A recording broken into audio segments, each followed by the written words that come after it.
संजय राउत बोले, कोई मतभेद नहीं। प्रकाश अंबेडकर ने कहा, झगड़ा कायम। महाराष्ट्र में सीट बंटवारे पर बिखर रहा एमवीए।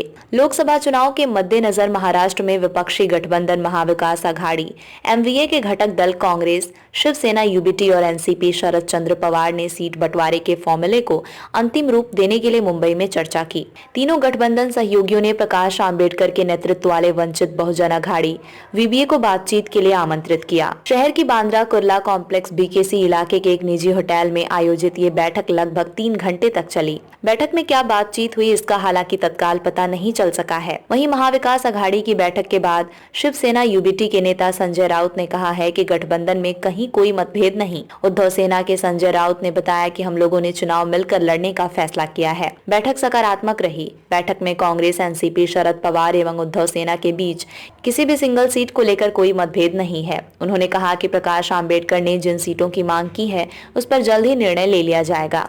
वहीं प्रकाश आंबेडकर ने राउत के विपरीत बयान दिए।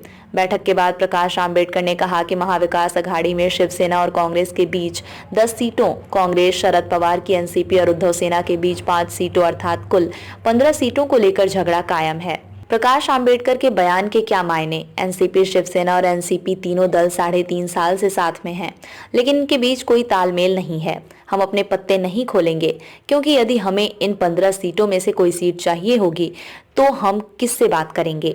प्रकाश आंबेडकर कहते हैं कि कांग्रेस की सीटों का फैसला महाराष्ट्र में हो भी नहीं सकता, उनका फैसला तो दिल्ली में होगा। बता दें कि शुरुआती दौर में प्रकाश आंबेडकर ने अपनी पार्टी के लिए 27 सीटों की मांग की थी, जबकि बहुजन विकास अघाड़ी के तीनों बड़े दल उन्हें कम से कम सीटों पर मनाना चाहते हैं। चिढ़ राउत गए। प्रकाश आंबेडकर के पत्ते नहीं खोलने पर महाविकास अघाड़ी के नेताओं ने चिंता व्यक्त की। संजय राउत ने किसी का नाम लिए बगैर कहा कि उत्तर प्रदेश के नेता मायावती की तर्ज पर कुछ लोग बीजेपी को परोक्ष मदद करना चाहते हैं। राउत से जब नाम पूछा गया तो उन्होंने संभलते हुए कहा कि प्रकाश आंबेडकर महाविकास अघाड़ी का हिस्सा हैं, वो संविधान बचाने के लिए हमारे साथ ही रहेंगे। उद्धव ठाकरे का लॉजिक। सूत्रों के मुताबिक उद्धव ठाकरे ने 23, कांग्रेस 15 और शरद पवार की पार्टी 10 सीटों पर चुनाव लड़ेगी, जबकि प्रकाश आंबेडकर की वंचित बहुजन अघाड़ी 2 सीटों पर चुनाव लड़ेगी। हालांकि ये 2 सीट शरद पवार देंगे या उद्धव ठाकरे, ये आगे तय होगा। लॉजिक है कि सन 2019 का लोकसभा चुनाव बीजेपी के साथ मिलकर लड़ा तो उन्हें 23 सीटों पर उम्मीदवार उतारें। इसमें से 18 सीटों पर जीत हासिल की। अब जीती हुई सीटों पर तो उद्धव ठाकरे अपना उम्मीदवार देंगे ही।